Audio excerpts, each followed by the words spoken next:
with Ruby and Burton's mini golden sheepie doodle babies. That is a mouthful, isn't it? Yes, yes it is. This is a breed we started here at Lamgo Farms, and I will explain what a mini golden sheepie doodle is. Oh, yes. But first, I will let you know that this is a litter of 8. We have 4 boys, 4 girls. And there happens to be 4 dark puppies, 4 light puppies. So I'll go through them in just a second. A golden sheepie doodle is a cross between 3 breeds. The Old English Sheepdog, the white English Cream Golden Retriever, and a poodle. And in a roundabout sort of way, obviously it wasn't all bred at one time, but those are the 3 breeds that are mixed into one. So we are a sheep farm, a mini sheep farm, and we love our Old English sheepdogs for multiple reasons. For working, so we do create working dogs, sheepdogs, all kinds of, not just cattle dogs, but also service, therapy, and then of course, pet babies. Yes. Are you going to be a pet baby? Yeah. This particular breed that we have developed is actually one of our #1 litters that we have our most service dogs in. Not necessarily therapy, but actual service dogs. They provide various services for their owners. Diabetic detection, seizure detection, as well as catching, because their frame, even though they're a mini size, their frame is still thick enough for that. Also, assistance. We have 2 MS owners that use their doodles for assistance, and then we have a couple for children. And so it's amazing what they've done. I know that our Old English Sheepdog is just incredibly gentle with our kids. It's something that took us by surprise, thinking that a cow dog would be that gentle and sensitive to the needs of children. But we have some special circumstances with our children, our younger children, and a few of them require some services. And so they have been great. Mixing that with our favorite Old English, white English Cream Retriever, the many qualities, the beautiful therapy qualities that we get in that particular line, as well as the health benefits. We like our English creams. We've been trying to implement them into our breeding program more and more because of the less frequency of cancers in them. We also love the look, that blocky face, or blocky head, I should say, look. I'm trying to decide if you have fluff on you or if that's just the way your coloring is. No, you've got fluff on you. Let's get the fluff off. Did I get it? I'm needing to actually work the fingernails here. I got most of it. There we go. Anyway, sorry, that was bothering me. There we go. That's my my little bit. Say hi. Hello. Are you talking to me? Yes, yes. So anyway, and then of course the poodle, we're adding all these breeds are intelligent, but we're adding a little more intelligence in there. And the poodle is giving us the coat that we desire, that is non-shedding. Now the Old English Sheepdog is a lower shedding dog. It still needs to be brushed. You brush an Old English Sheepdog, you're going to have a lot less shedding than you would with a regular retriever. So, what? Oh, are you seeing these babies? Are you related to these babies? Yeah? Are you seeing these babies? Amethyst is over there wagging her tail, wanting to play with these babies. Amethyst, our Sheepie Doodle, is related to them through Banks, the Old English Sheepdog. Yeah. Say, your grandpa is her daddy. Yes! Get on top of the dog pile. So anyway, that's just a little bit about all the breeds that we like and why we like them. And again, we were so surprised by the gentleness of Banks. And our Sheepie Doodles, that have Banks as their dad. They love children. So we do have a lot of families with children, and that's one of the reasons, is they're just great with them. The mini size gives us, just that ability to have all of this in a smaller body. We have had a few children. Our almost 19-year-old daughter, Melissa, was just a really small little girl, and we used to have standard sizes, and I remember that they would just knock her little body down, and that would scare her, and that's when we started our downsizing. So that was 19 years ago that we started downsizing from the standards to more of a miniature size. Not that we didn't like standards, but it just gave us the ability to have them with children without scaring them. Oh my goodness. All right, let me go through them. I'm going to stop talking here and let me go through them. All right, let's get started here. Let's start with the boys. This is Red Collar Boy. He is black with a little bit of white markings. He has white on his chin and chest, and of course always under the paws. No white tips on the tail. We kind of, that's something that actually seems to have been bred out, mixing everything here. So we don't have the traditional white tips here. But hello. Yes, we have Ava in the background there. Yes. All right, next, let me do, there are only 2 black boys. So of the 4 boys, 2 are black, 2 are light. The largest of the entire litter is Orange Collar Boy, and he is a chunky. So he's going to be at the very top there. And look at him. He's got the white on the chest. If I can maneuver him to see the white on the chest. Let's see. There it is. There it is. He's got a lot of white on him. And on the chin, and he has a very blocky face. Now, one thing the Old English Sheepdog does as well is give us a little more of a round look. And so they just have a little more of a distinguished look to them. What are you doing on your back? Hi. Is that comfy? Are you comfy? Yes. See, I'm just chilling. I'm just chilling. All right, next, let's go with Green Collar Boy. Oh, goodness. There we are. Here we are. And he is a cream, which is kind of like an off-white. And he is solid. So no special markings on him. Look at that face. He reminds me a lot like our traditional English creams. Yes. Hi, Pumpkin. Hi, Pumpkin. And last here is this little guy, Black Collar Boy, who is another cream with white markings. So he has a little more peanut butter, light peanut butter to him.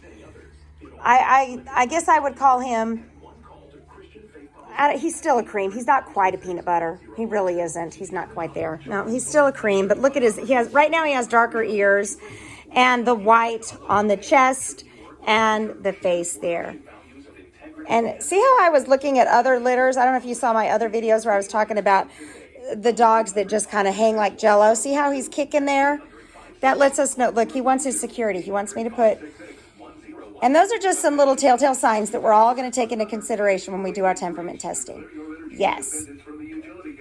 Yeah, I love people. Yes, you do. Okay, so those are our boys. The 2 lights, the 2 darks. And like I said, the biggest of the entire litter is going to be orange here.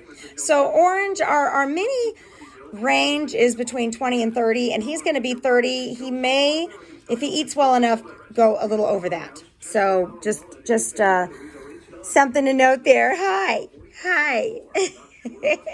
Look at that chin. He is so sweet. I would say the most chill of this litter is our Red Collar Boy. He's just one of those that Nathan has been playing with. So whether he was chill to start with, I don't know. He's chill now. All righty, let's go with our girls here. Let's go with Lime Green Collar Girl. Look at the little white on her paws there. Isn't that adorable? She has white on the chest and the chin. And say, I got a little milk mustache. I got a stash. Yes, you do.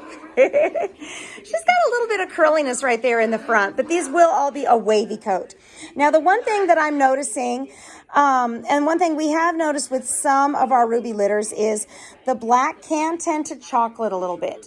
So I'm noticing with lime green and with pink there, just a tiny little bit of chocolating. So as they get towards the picking day, I'll be able to tell you. But look at that little milk stash. I love that.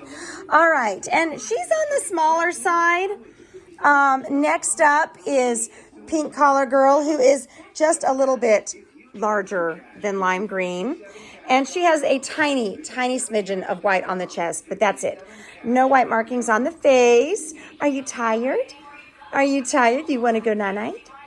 Is it nappy time? Yes, yes.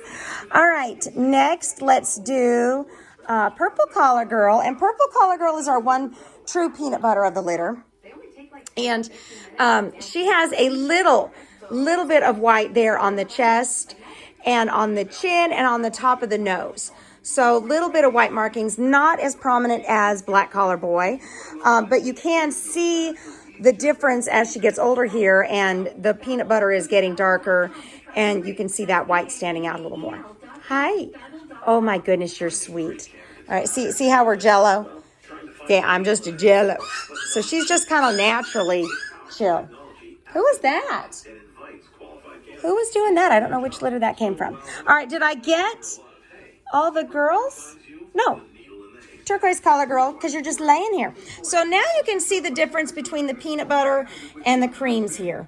And turquoise is the lightest color. Let's put dark green next to her, and you can see that dark green has a little bit of a sandy brown hue in there. You can kind of see she's got that shimmer to her.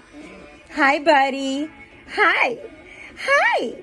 Say hello. Say, I got personality. Oh, yeah. Look at all the white on his chest. We always have at least one in the litter that has a lot of markings on it. Oh, I feel some teethies. I do. Can we see your teethies? Can we see it? Right there. Tiny, tiny baby tooth. Baby tooth.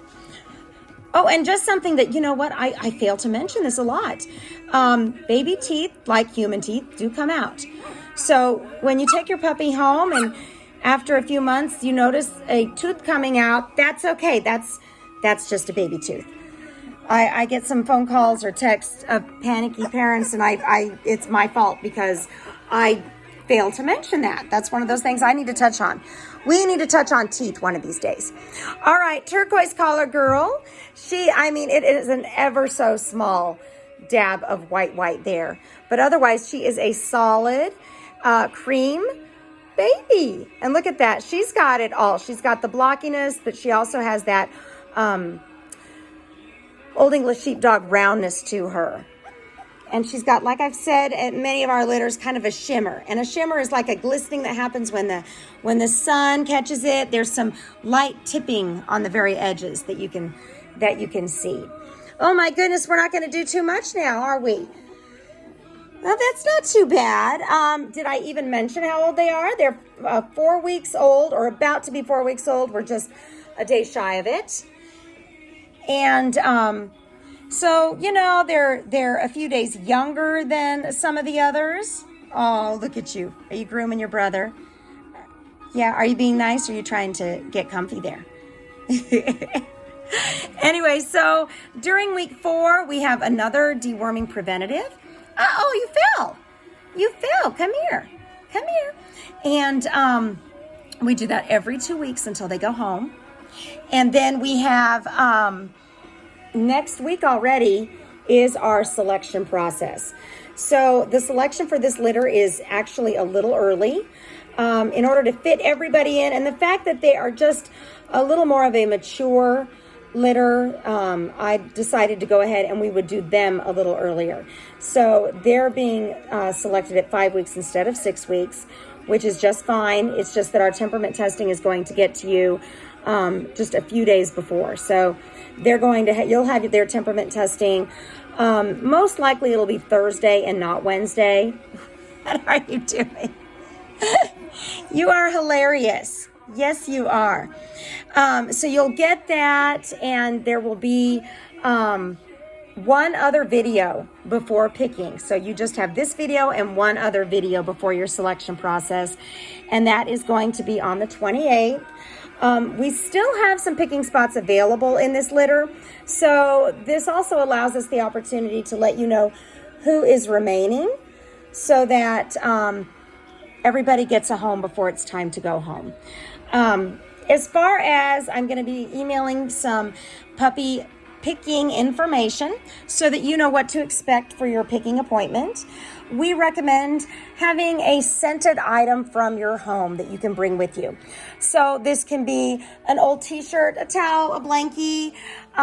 Just let's avoid socks.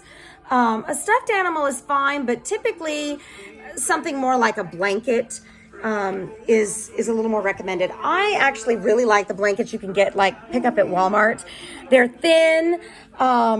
It's like they have their holiday blankets. It's kind of a soft, plushy feel. And it's just the right size, and they don't cost a lot of money. You can get them anywhere between $10 and $15. Or I've even seen them down after the holidays, marked down around $5. But it's something that's big enough that when we put it in their crate, the fluffiness gives them comfort and makes them want to avoid going potty on it. So during our crate training, it really does work. So just grab something that you don't mind losing forever, because they may make it all dirty or they may chew it up during their teething. And so we don't want you to bring some, heirloom or your favorite sports t-shirt or something like that you're going to lose forever. Have all the members of your family spend some time with this item, either, sleeping with a t-shirt or a blankie or something like that, to get their scents on it. If you have any animals at home, they can sleep with the item, and that way we pick up all the scents. When they, at 7 weeks, they will be by themselves in their crate. They are by themselves for an entire week in their crate before going home. And it's when they're alone in their crate that we will be giving them their scented item. We start the crate training process with a buddy. So we have an even number. You got a little bit of Pink's collar all over you. We have sorry guys, if you know me, you know that's bothering me to death. There we go. We will have them with a buddy in their crate so that it is not a traumatic event. We want their crate to be a den, to be a place that they really like. And so once they get used to that crate with their buddy, that's when we move them by themselves. And at that time, they're like, hey buddy, get your own room. I want to be alone. Look at them. That's it. They did better than that last week though, didn't they? Yeah. Say we at least walked around a little bit, and by the time selection happens, they're going to be running around and wanting to play.